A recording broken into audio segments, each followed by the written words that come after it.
Alright, here's how I'd fix the UFC White House card. First off, Josh Hokit versus Derek Lewis, leave it exactly the same. That's a fun, chaotic heavyweight fight. Lewis brings the knockouts, Hokit brings the wild card energy. No need to touch it.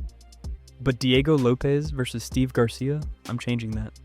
Give me Diego Lopez versus Yair Rodriguez instead. Why? Because stylistically, that fight is insane. Both guys are unpredictable, explosive, and creative. Lopez has been surging, and Yair is one of the most dynamic strikers in the sport.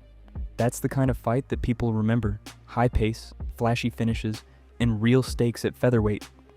Next, Bo Nickel versus Kyle Dawkins. I'm scrapping that. Instead, book Bo Nickel versus Colby Covington. This is about star power and narrative.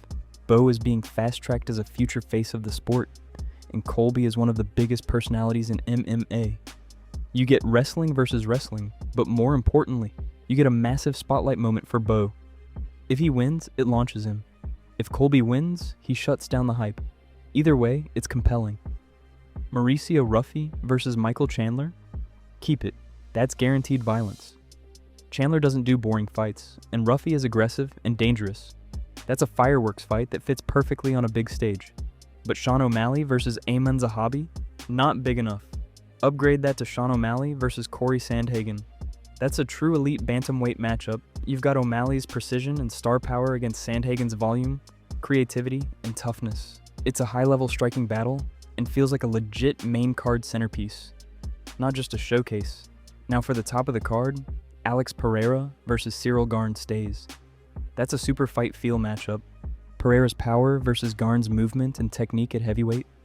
That's must watch. But I'm making a huge change to the main event.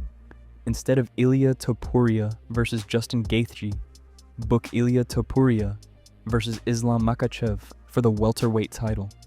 This is about legacy and momentum. Topuria is undefeated and already feels like a superstar. Islam is dominant and chasing greatness. Moving this to welterweight adds even more intrigue. Can Topuria dethrone him in a higher weight class?